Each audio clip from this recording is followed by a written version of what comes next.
Salut à toi qui regarde cette vidéo, c'est Analyse Théorie Animée et aujourd'hui je vais analyser la vidéo de Goldie Soul sur sa vidéo La véritable puissance des Mugiwara après Wano Kuni. Alors installe-toi confortablement et c'est parti. Salut mon Nakama, aujourd'hui on se retrouve pour répondre à une question que tout le monde se pose, avec quel niveau de puissance vont sortir les Mugiwara de Wano? Comme d'habitude, pour soutenir la chaîne, abonne-toi et laisse un petit like en bas de la vidéo. Merci mon Nakama. Pour bien commencer, clarifions d'abord un point. On ne va pas trop parler d'évolution de primes pour une raison très simple. J'estime aujourd'hui que les primes n'ont plus de poids dans One Piece. Alors avant qu'il commence son analyse sur l'équipage, je voudrais vous préciser un point. Je tiens à préciser que cette vidéo n'est totalement pas faite pour critiquer ou quoi le travail de Goldie Soul ou des autres youtubeurs que je ferai par le futur. Du coup, voilà, les personnes qui sont choisies pour mes analyses sont des personnes à qui je respecte leur travail et je me permets de faire des analyses par rapport à ce qu'ils font car j'aime ce qu'ils font. On va débuter par le plus faible jusqu'au plus fort de l'équipage. À l'heure actuelle, le plus faible de l'équipage, c'est Usopp, et à Onigashima, il n'a rien fait. Comment il pourrait donc évoluer? Malgré qu'Usopp est très faible, il est tout de même extrêmement résistant. Dans pratiquement toutes les grosses batailles auxquelles il a participé, il a toujours fini en morceaux. Et pourtant, il a une résistance hors du commun, qui lui permet de toujours revenir. On se souvient de son comeback incroyable à Dressrosa. Usopp, c'est ce type de personnage, et c'est très paradoxal car il est décrit comme un lâche, et pourtant, il n'abandonne jamais. Mais Usopp a aussi un pouvoir caché, sa capacité à transformer ses mensonges en réalité. Et nous avons vu dans le dernier chapitre qu'il a prétendu posséder le Haki des rois. C'est donc une possibilité non négligeable qui peut lui permettre d'évoluer. Alors par rapport à ça, il a stipulé qu'il avait le Haki des rois. Mais il aurait dû nous montrer la page aussi du scan juste avant où en fait il avait envoyé des boules dans la bouche de certains et qui sont tombés KO. Et il leur a fait croire à ce moment-là qu'il avait le Haki des rois. Et pour ma part, non, je ne pense pas que Usopp aura le Haki des rois. Pour moi, personnellement, ça serait n'importe quoi, je pense. Car comme on le sait, le Haki des rois, c'est pas un Haki qu'on donne que n'importe qui a. Et je trouverais ça trop gros si déjà par Luffy et Zoro, un troisième ok Sanji, j'accepte, on lui rajoute le fluide royal d'un coup, ou qu'il y ait un nouveau personnage, un nouveau Nakama qui vient dans l'équipage, j'accepterai que qu'il a le fluide royal ou quoi, mais Usopp non. Usopp, pour moi, il n'aura pas le Haki des rois. Il peut donc créer sa légende autour de l'intimidation au point de faire peur à quelqu'un qui est 10 fois plus fort que lui. Ça peut faire gag, mais ça ressemble totalement à l'esprit d'Usopp. Une fois que ce dernier sera tétanisé, il n'aura plus qu'à le finir avec son marteau qui pèse 5 kg mais qui affiche 1000 tonnes. Je pense donc que Usopp va avoir le Haki des rois après Wano. Bon, cette technique là avec le marteau, Goldie Soul quand même, elle est dépassée cette technique hein. Du côté de Nami, qui est la deuxième plus faible de l'équipage, elle a déjà un power-up qui lui permet de dépasser Franky en termes de puissance. Mais ce qui est drôle, c'est le fait que ce n'est pas réellement elle qui est devenue plus forte, mais son arme. Et malgré ce gain de puissance monstrueuse, elle reste tout de même la deuxième plus faible de l'équipage. En ce qui concerne Chopper, c'est difficile à dire, il a déjà réussi grâce à une combinaison. Alors pour en revenir à Nami, je suis tout à fait d'accord avec lui, elle a gagné un bon power-up grâce à Zeus, mais ouais, pour l'instant elle reste quand même la deuxième plus faible de l'équipage. Dangereuse à retenir quelques minutes une calamité. Mais ce type de performance demande trop d'énergie et ce n'est pas très efficace. Il a donc besoin d'une solution pour évoluer. Comment va-t-il faire? Je pense que la solution se trouve dans le laboratoire de Queen. Au moment où Chopper va devoir trouver une solution pour soigner les smiles défaillants mangés par les habitants de Wano Kuni, il sera obligé de trouver un laboratoire pour créer un médicament et dans ce laboratoire il va tomber sur les recherches de Queen. Ce dernier a déjà travaillé sur la manipulation génétique et c'est le type d'information très utile qui peut aider Chopper à comprendre comment faire évoluer son fruit du démon, ou du moins déployer son plein potentiel. Pour Frank. Alors, par rapport à cette théorie-là, elle peut fonctionner, je suis d'accord, mais pour ma part, je pense plus que ça va l'aider à développer un nouveau médicament. C'est pas de trouver un produit ou quoi qui va le rendre plus fort, mais c'est de trouver le médicament qui soignera tout. Qui c'est un peu pareil que Chopper, il ne peut pas évoluer de lui-même sans technologie. Les recherches de Queen vont donc l'aider à évoluer. Et ce qu'on a vu de lui à Wano Kuni, c'est qu'il est plus fort qu'un Tobiropo. Et ça, c'est un très bon point. Le seul problème, c'est qu'il a pas mal galéré pour y arriver. Et sachant que c'est un cyborg, il a forcément le même niveau après la victoire. On peut donc dire qu'il a le niveau d'un Tobiropo, mais va sévèrement galérer pour en battre ne serait-ce qu'un seul. Et sachant qu'ils n'ont pas tous le même niveau, une évolution par la technologie est donc obligatoire pour être sûr de battre n'importe quel Tobiropo. Personnellement, je déteste son chara design après l'ellipse. Ce serait intéressant s'il pouvait faire des modifications pour s'alléger. Mais je vous avoue qu'avec Franky, je n'ai aucune idée sur ce qu'il pourrait intégrer pour devenir encore plus fort, sachant qu'il a déjà pas mal de choses. L'essentiel actuellement, c'est que son niveau est plutôt correct. Espérons juste que dans l'équipage de Barbe Noire, il y ait au moins un commandant du niveau d'un Tobiropo. Parlons maintenant de Robin. Alors pour Frankie, je pense pas moi personnellement que Queen il va lui apporter grand chose en termes de technologie, mais ouais, je pense qu'il aura un power-up à partir du moment où, un vrai power-up quand il tombera un des laboratoires abandonnés de Dr Vegapunk ou même Vegapunk, voilà. Je pense que c'est à ce moment-là où il y aura vraiment le power-up ultra de Monsieur Frankie. Pour Brook, c'est un peu difficile de le situer. Il est certainement très fort, plus fort qu'un Tobiropo sûrement, malgré qu'il n'a encore rien montré dans cette guerre. On se souvient tout de même de son affrontement contre Big Mom, même si ça a fini en humiliation. Mais il a quand même réussi à montrer des belles choses et surtout un potentiel très intéressant. Et l'évolution la plus stylée de Brook pour moi, ce serait qu'il devienne un nécromancien. Il s'agit d'un magicien qui contrôle les morts. Et dans cette guerre, il y a pas mal de cadavres qu'il pourrait utiliser. Je ne sais pas si son fruit du démon lui permet réellement de faire ça, mais son surnom Soul King pourrait peut-être nous dire que son fruit renferme cette capacité. Jinbei, nous n'allons pas trop. Alors pour Brook, je suis un peu d'accord avec lui. Après contrôler les morts, je pense pas maintenant. Peut-être peut-être à l'avenir, mais déjà je pense qu'il aura. C'est possible qu'il ait un power-up. Comment en gros il peut intégrer le cadavre de quelqu'un d'autre. Et ça serait cool ça. Trop nous attarder sur lui car Ou même le corps carrément. Alors ouais, Jinbei, il n'y a pas trop de choses à dire comme il va dire, hein, mais ouais, c'est pour moi Sanji il est au-dessus. Clairement, j'ai déjà vu la vidéo, hein, c'est pour ça que je vous dis ça d'avance. Pour moi, Sanji il est au-dessus et j'ai rien d'autre à rajouter. C'est personnel après.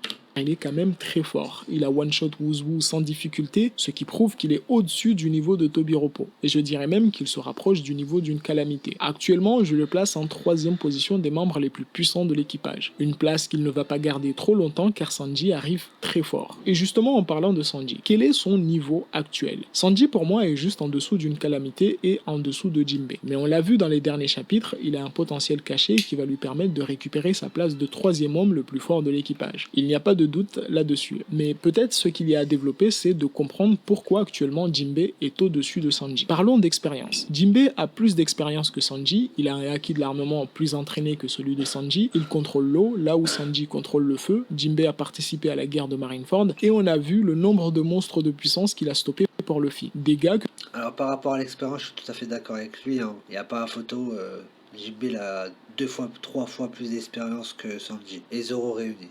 À l'époque n'aurait pas pu arrêter. Et pourtant, les deux, ils ont évolué après l'ellipse. Donc l'écart s'est maintenu. Jinbei a stoppé Luffy à plusieurs reprises dans un état de folie. Luffy était incontrôlable et seulement Jinbei arrivait à le calmer. Et je pense que Sanji aurait eu beaucoup de mal à stopper Luffy dans cet état.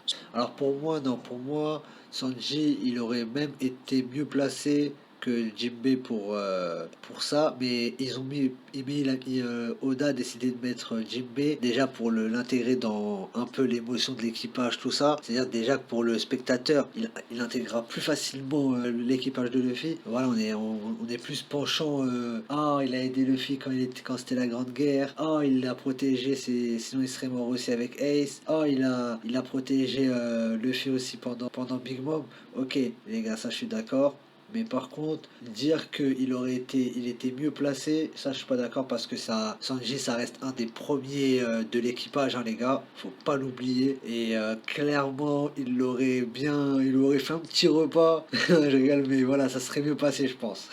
Encore une fois, sa puissance. Et encore, il a réussi à survivre dans le territoire de Big Mom. Certes, il a eu l'avantage de la mer, mais je doute que Sanji aurait pu, avec son niveau de Whole Cake, échapper facilement aux sbires de Big Mom. Il aurait certainement utilisé les pas de lune, mais la tâche serait très difficile. Au final, tous ces paramètres prouvent très clairement que Jinbei est plus fort que Sanji. Mais cela ne suffit pas, car Zoro et Sanji forment un duo depuis le début de One Piece, et Oda ne va jamais prendre le risque de casser ce duo, et de démontrer très clairement qu'un membre de l'équipage est plus fort fort que Sanji. Il va donc obligatoirement rééquilibrer cette balance. Sanji va donc évoluer en réveillant son véritable pouvoir et cela lui permettra de dépasser Jinbei et d'approcher de très près le niveau de Zoro. Parlons maintenant de Zoro. C'est bien qu'il en parle parce que moi je pensais aussi que dans le futur les combats se passeront en 2v2. Il avait déjà essayé d'intégrer ça dans l'arc Enies Lobby, je sais pas si vous en souvenez, et même dans plusieurs arcs, hein. Mais je pense bien que ça va se passer en... Et même ça serait cool hein, de voir deux combats en même temps, tu vois, ça serait cool.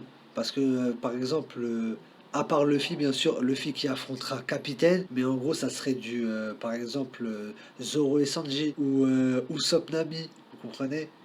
Chopper Frankie. Et ça, Brooke Robin. Comme là, un peu, comme on peut voir un peu comment ça se passe, hein. Là, actuellement, c'est du séparé, c'est du 2-2. Allez, quelques groupes, il y en a un, je crois, il y a un groupe qui sont trois. Franchement, ça serait cool s'ils nous proposent du fight directement comme ça en 2-2, comme ils proposent sur Wano Kuni actuellement. Ça serait cool.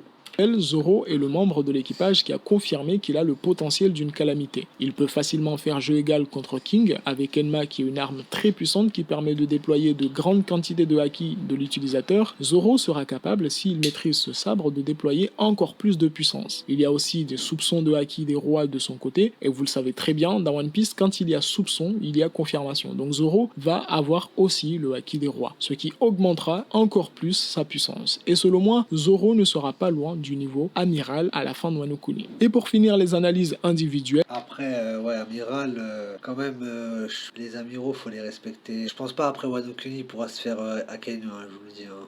Même, ça sera assez compliqué quand même. Les amirals, c'est pas n'importe qui, les gars.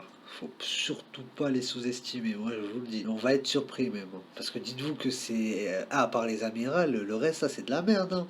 C'est eux qui font la marine. C'est eux qui font la marine. C'est pas les petits soldats ou quoi, les gars. Oubliez-le pas. C'est quatre personnes qui mettent la terreur. C'est comme les Kachunku. le cas Luffy. Il est évident que Luffy est au-dessus des calamités depuis qu'il a battu Katakuri. Et ce n'est pas pour rien qu'il a eu l'appellation de 5e Yonko. Pas totalement mérité, mais entièrement légitime par rapport à ses exploits et surtout à sa grande flotte. Je ne pense pas que je vais prendre trop de risques si je dis que même si Luffy bat Kaido, il n'a toujours pas le niveau de Yonko. Car si on regarde le palmarès de Kaido à Onigashima, c'est juste monstrueux. Il s'est tapé les 9 fourreaux rouges, il a vaincu les supernovas, il a battu pour la 3e fois Luffy, il se bat contre l'une des personnes les plus puissantes de cette guerre, sa fille Yamato. Il va la battre et s'occupera de Momo et Luffy. Donc si après tous ces batailles, Luffy bat Kaido, ça n'a rien à voir avec la puissance de Luffy, mais plutôt aux circonstances autour de Kaido. Luffy serait incapable d'enchaîner autant de monstres de puissance. Rien que Katakuri, Luffy était déjà mort. Donc c'est réel, impossible que Luffy atteigne le niveau de Yonko après Wano. Par contre, ce qui est sûr, c'est le niveau d'amiral après Wano. Je dis bien amiral et non amiral en chef. Car pour moi, Akainu aujourd'hui, il a le niveau d'un Yonko. Et Luffy ne sera pas à son niveau. Et pour atteindre le niveau amiral, Luffy va devoir s'éveiller ou du moins sortir un power-up qu'on n'a jamais vu jusqu'à présent. Et comme c'est la logique de base de Luffy, c'est quasi certain que Luffy va sortir une transformation de ce genre. Mais cette fois-ci, elle sera couplée au Haki des rois. Pour moi, l'arc Wall Cake, et pour moi, c'était plus un arc entraînement pour Luffy. Je vais m'expliquer. Il a appris à déjà pouvoir voir un peu dans le futur. Plus la première clichette qui s'est mangée par Kaido, il s'est entraîné une deuxième fois. En fait, pour moi, ça a été l'entraînement final dans la prison. Et là, c'est le Luffy Power Up. Là, pour moi, clairement, les gars, il n'y a pas photo. C'est simple. Regardez, Barbe Noire, quand il s'est fait avec tout son équipage. Avec tout son équipage, il s'est fait Barbe Blanche. Même, les gars, même si, bon, il lui a pris quand même son pouvoir, mais même s'il lui aurait pas pris son pouvoir, les gars, ça aurait été sûrement, mais très très sûrement, le prochain amiral, dans tous les cas. Vous voyez ce que je veux dire? Dans tous les cas, c'était lui, voilà, il avait donné Ace, tout ça. Voilà, et le fait qu'il est devenu amiral, ça va être pareil pour Yonko, excusez-moi. Le fait qu'il est devenu Yonko, ça va être pareil. Pour moi, à partir du moment où Luffy il va casser le cul à Kaido, il va le Nasha, ils vont ouvrir les portes de Wano, à mettre son territoire dans le Wano, c'est fini les gars. C'est fini. Il ouvre un territoire, nouvelle population qui se ramène pour le gouvernement, les Tenryubito, tout ça, qui étaient coupés du monde. Là, les gars, là après l'Arc-Wano, les gars, attendez-vous à Luffy, que 5e Yonko, s'il a encore envie, Kaido. Parce que ça se trouve qu'il va crever. Hein. Même si Oda n'aime pas faire tuer ses personnages, mais faut pas oublier qu'il a fait tuer Ace, c'est possible, voilà. Nous le fasse tuer, notre cher Kaido. Même malgré que j'aime bien le personnage, hein. Franchement, chapeau, il n'y a pas à dire. C'est incroyable.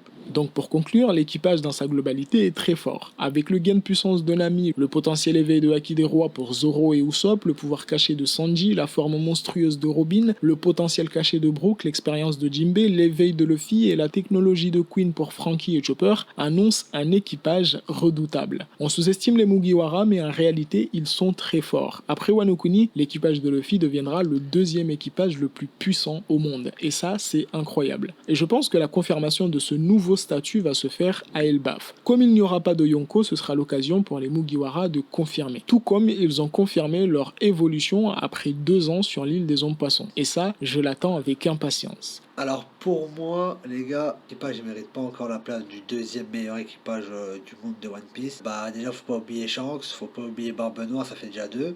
Ça veut dire que déjà les 2 places des premiers, si on peut pas dire lequel est le plus fort, déjà ils sont prises.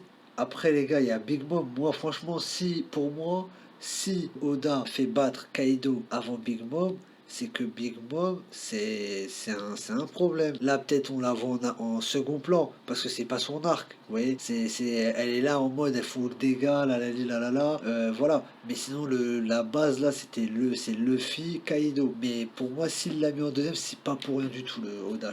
Les gars, je pense que ça peut nous réserver des surprises. Parce que elle a v'là les fils, on les a pas tous vus, elle a v'là les enfants plutôt, on les a pas tous vus. Moi, je dis que Big Mom, elle peut réserver quelque chose. Franchement, elle peut réserver quelque chose. Pour l'analyse après Wano, si cette vidéo t'a plu, laisse un petit like et abonne-toi pour soutenir la chaîne. Sur ce, mon Nakama, prends soin de toi et à très vite dans une prochaine vidéo. Sayonara. On termine cette vidéo là. Alors les gars, je vais mettre sa chaîne en description. C'est un bon youtubeur sur les théories. Personnellement, je l'ai validé. C'est quelqu'un ça se voit qu'il met du cœur dans son travail. C'est voilà, comme je vous ai dit en début de vidéo, quand je fais une vidéo analyse, j'analyse que des mecs que je respecte leur travail. Je vais pas analyser quelqu'un que je pense voilà, pour moi c'est il dit de la merde ou quoi. Ça veut dire voilà. Je mets fin à cette vidéo. J'espère qu'elle vous aura plu et sayonara.